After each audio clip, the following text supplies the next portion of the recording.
प्यारे बच्चों, आज हम हिंदी विषय में कक्षा एकादश गद्य के रूप में डॉक्टर संपूर्णानंद द्वारा लिखित शिक्षा का उद्देश्य शीर्षक पर चर्चा करेंगे। हमारे लेखक डॉक्टर संपूर्णानंद जी हिंदी साहित्य के मजे हुए लेखक हैं। उन्होंने जीवन भर शिक्षा के इर्द गिर्द ही कार्य किया, राजनीति में भी रहे, अच्छे लेखक भी रहे। इन सब का प्रभाव शिक्षा पर अवश्य पड़ता है। उनके जीवन डायरी को देखने से पता चलता है कि वो सन 1890 में काशी में पैदा हुए थे और उनका देहांत भी काशी में ही सन 1969 में हुआ था। इनके पिता विजयानंद थे। इनकी सबसे बड़ी विशेषता तो ये थी कि इनकी लगन और इच्छा इतनी प्रबल थी कि ये हमेशा आगे ही बढ़ते रहे और प्रयासरत हमेशा रहे। पढ़ने लिखने के लिए ये काशी और इलाहाबाद में रहे। यहीं से इन्होंने शिक्षा ग्रहण की है। इन्होंने जब आजीविका के क्षेत्र में उतरे तो सबसे पहले प्रेम विद्यालय वृंदावन में रह कर के इन्होंने अध्यापक का कार्यभार संभाला। उसके बाद ये बीकानेर में डूंगर विद्यालय में प्राध्यापक बन गए और उसके बाद तो इन्होंने कांग्रेस विधानसभा में कदम रखा और उसके ये पदाधिकारी बने। उनको शिक्षा मंत्री बना दिया गया। उत्तर प्रदेश के भी ये शिक्षा मंत्री रहे और उत्तर प्रदेश के ये मुख्यमंत्री भी रहे। मुख्यमंत्री को त्यागपत्र देने के बाद इन्हें राज्यपाल राजस्थान का बनाया गया। जब ये सेवा मुक्त हो गए तो उसके बाद ये आजीवन काशी विद्यापीठ के कुलपति रहे और इन्होंने शिक्षा से संबंधित ही सारे कार्य किए। इनकी दो पत्रिका, एक मर्यादा और एक इंग्लिश में है टुडे, उनका इन्होंने संपादन भी किया। रचनाएं इनकी बहुत सारी हैं जो निबंध के रूप में हैं, जो राजनीति के रूप में हैं, जो आपके शिक्षा जगत के रूप में हैं। तो जो राज्य क्रांति है ये आपके इतिहास से संबंधित है। जो चिदविलास है ये आपका निबंध के रूप में संग्रह है। इसी प्रकार से जो महात्मा गांधी है, गणेश है, इनको भी इन्होंने धर्म से जोड़ करके भी देखा और लिखा है। इनकी ये सारी अध्ययन अध्यापन की जो जीवन के बड़े अनुभव थे वो इनके निबंधों में देखने को मिलते हैं। इनका निबंध जो शिक्षा का उद्देश्य है उसमें इन्होंने बहुत प्रकार से समाज को, देश को ये बताने का प्रयास किया है कि हमारी शिक्षा कैसी हो। सबसे पहले प्रश्न उठता है, शिक्षा किस लिए दी जाए? प्रदेश और अध्यापक दोनों इसके लिए प्रयासरत रहते हैं, प्रश्न करते हैं, शंका रहती है और हमेशा इस विषय पर प्रश्न उठता रहता है कि शिक्षा कैसी हो, किस लिए दी जाए और कैसी दी जाए। इस पर इनका जो मंथन है बड़ा सटीक है। इनका कहना है कि शिक्षा वो हो जो कुछ उससे अर्जन कर सके अथवा देश को, प्रदेश को, समाज को उस शिक्षा से कुछ मिल सके। इन्होंने उस शिक्षा को जो जोड़ा है वो हमारे हिंदुस्तान का जो दर्शन विषय है उससे जोड़ा है। यानी हमारा जो पुरुषार्थ है मनुष्य जो मेहनत करता है, कार्य करता है, वो उसके पुरुषार्थ 4 प्रकार के हैं, धर्म, अर्थ, काम, मोक्ष। तो ये धर्म, अर्थ, काम, मोक्ष का हमारे जीवन में, समाज में मुख्य स्थान है। तो जब मुख्य स्थान है तो हमारी शिक्षा भी उन मुख्य के इर्द गिर्द घूमेगी। इसलिए हमारा जो दर्शन है उस दर्शन को पुरुषार्थ से जोड़ा है और उस पुरुषार्थ के ये विषय जो हैं वो हमारी शिक्षा से जुड़े होने चाहिए। कोई भी व्यक्ति हो, समाज का कोई भी वो कार्य करता हो, किसी न किसी दर्शन के सिद्धांत से अवश्य जुड़ा होगा। जब वो किसी न किसी दर्शन से जुड़ा है तो उसको उसके नियम कानून बनाने होंगे, उसी पर चलना होगा, उसी की शिक्षा हमारे लिए होनी चाहिए। ये इस पर इन्होंने बहुत जोर और विशेष ध्यान दे करके इसका जिक्र इस पाठ में किया गया है, जिसकी आज हम समीक्षा कर रहे हैं। समीक्षा तो बहुत बड़ी है, लेकिन थोड़ा सा आत्म साक्षात्कार साधन इन्होंने योगाभ्यास माना है।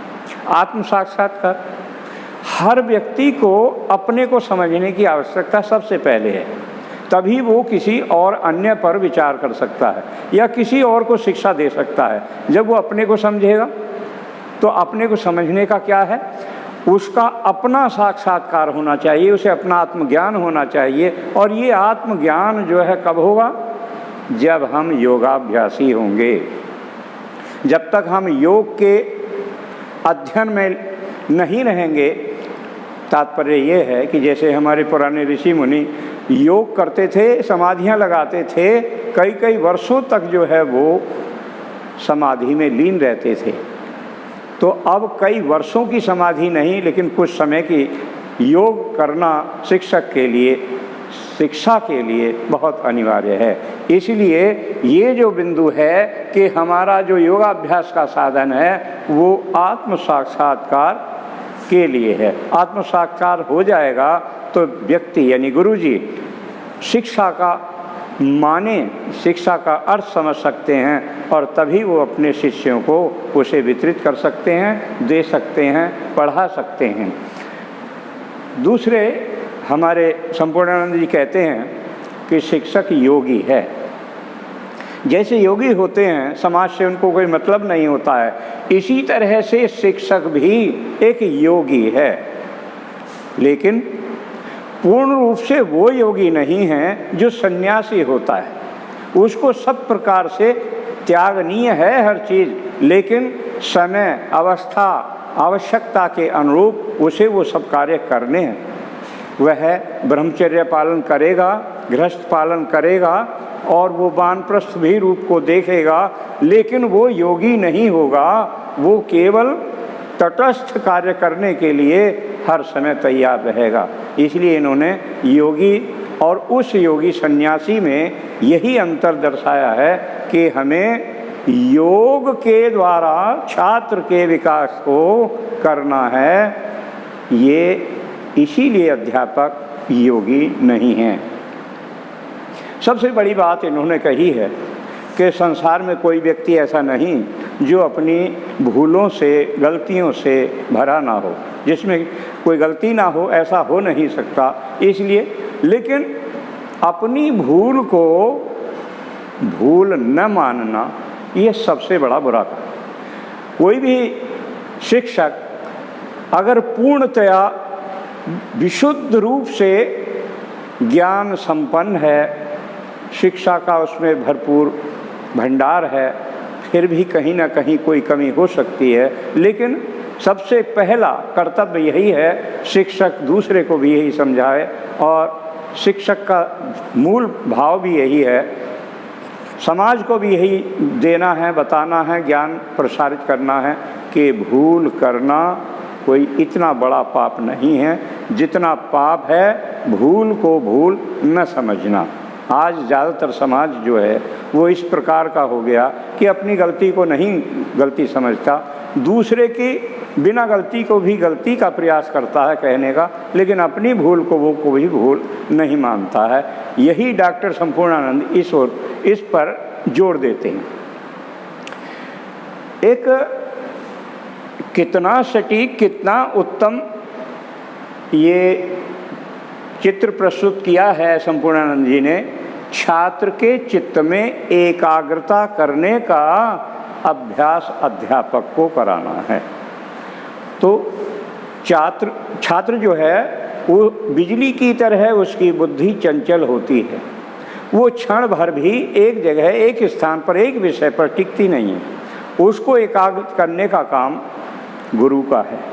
गुरु ऐसे विषय प्रस्तुत करें, गुरु ऐसे उदाहरण प्रस्तुत करें, गुरु ऐसे दृष्टांत रखें ताकि छात्र अमुक विषय पर, उस विषय पर आकर के अपना ध्यान केंद्रित करके उस ज्ञान को अर्जित कर सके जिसके लिए वो आया है, बैठा है, पढ़ रहा है। तो ये कार्य जो है बहुत बहुत उत्तम है, जिसके गुरु ही मात्र एक कर सकते हैं। एक और भी बिंदु बहुत अच्छी तरीके से उठाया है कि जैसे हमारे हृदय में क्षुद्र वासनाएं होती हैं, बुरी आदतें होती हैं, बुरे विचार होते हैं, उनको हटाने का साधन, उनको दूर करने का साधन, उन जो व्यसन हैं उनको व्यक्ति से दूर करने का कार्य केवल एक साधन माना है, वो है कला। कला सब पापों से मुक्त कर सकती है। कला कैसी हो, उस कला के रूप कैसे हों, कला का शिक्षा में क्या, कैसे, कहाँ प्रयोग हो, इसको इन्होंने दर्शाया है। तो छात्र को सर्वांगीण रूप से विकसित करने का शिक्षा का उद्देश्य है। यही हमारा मुख्य इस पाठ का उद्देश्य है। तो हमें शिक्षा के उद्देश्य के रूप में संपूर्णानंद जी द्वारा बताए गए सारे ये जो मुख्य लक्षण हैं, विशेषताएं हैं, पाठ की जो विशेषताएं हैं, वो अवश्य गुरु जी द्वारा छात्र तक पहुंचानी चाहिए, जिसका कार्य हम आपको कर रहे हैं। हमने आपको इस विषय पर कुछ लिखकर भी दिया है।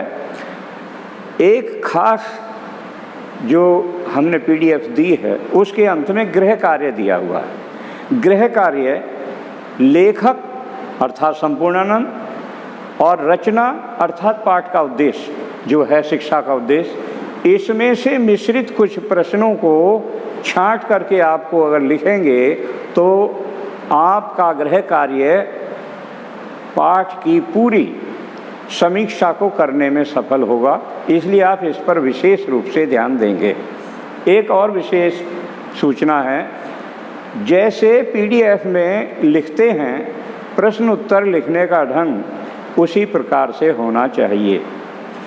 और यदि इस वीडियो को बार बार देखेंगे खोलकर, तो आपको इसके प्रति स्मरण होगा और आप इसकी वास्तविकता को समझ सकेंगे। जय हिंद।